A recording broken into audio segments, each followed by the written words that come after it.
If you haven't tried this new weapon in the DLC yet, do it right now. Euporia just received an incredible buff from the newest patch. When the blades of Euporia are fully charged with energy, its weapon skill one-shot many bosses' second phases. Check this out.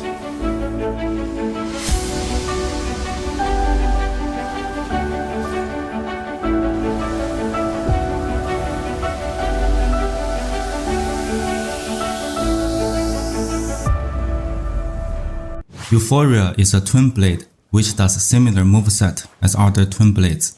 It has a charging mechanic based on dealing a number of hits in quick succession.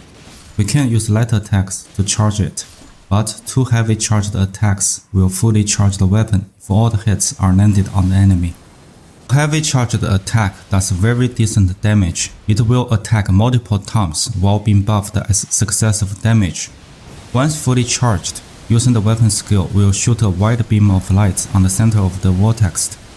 It can last to an extended duration while consuming stamina. The charges in the weapon will trigger the effect of consecutive damage. One thing I noticed is that once Euporia is charged, it will kinda save the successive damage buff until the charge wears off. This means that we don't need to keep attacking right before firing our weapon skill. Instead, we can have enough time to look for a good opening to use our weapon skill after we fully charge our weapon. Please let me know whether this understanding is correct or not. The weapon skill is very long, which is about 3 seconds, and we can be interrupted while we are sending the beam out. Also notice that the weapon skill consumes stamina while casting, so finding the right moment to attack is important. In the open field, using this weapon on the horseback can be better than on the ground. It seems the weapon attacks much faster while we are on the horseback. We will cover the gear, talisman, physics, stat, and buffs, all that you need to know to play this build in the video. We have a +10 Euporia. It mainly scales with Faith at B. Its weapon skill does holy damage and scales with Faith, so putting a lot of points into Faith is the easiest way to play the build. When the weapon is charged, it provides 5% damage buff to its weapon skill.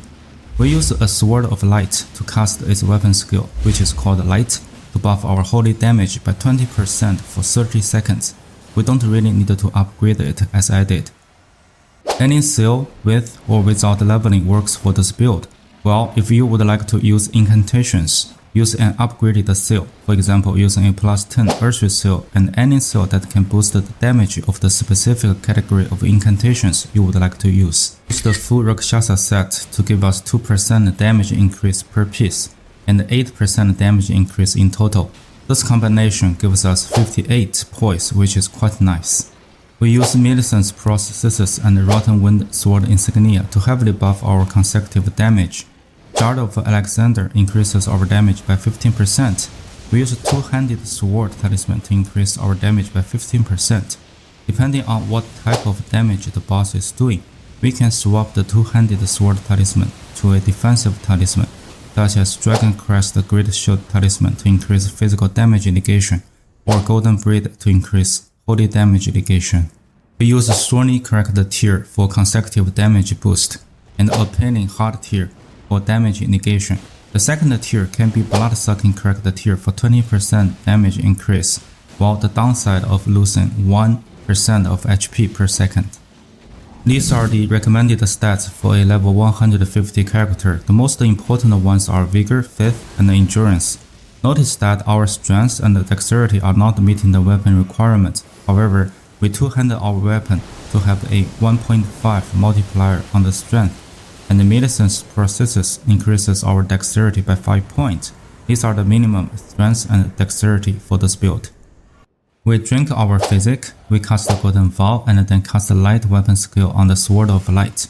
Remember, this is a body buff, so it cannot be used together with Flame Grant Me Strength or Hole of Shabriri.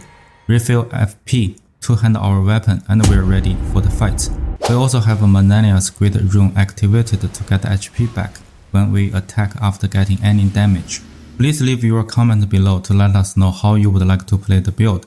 Like this video and subscribe to keep us going. Thanks for watching.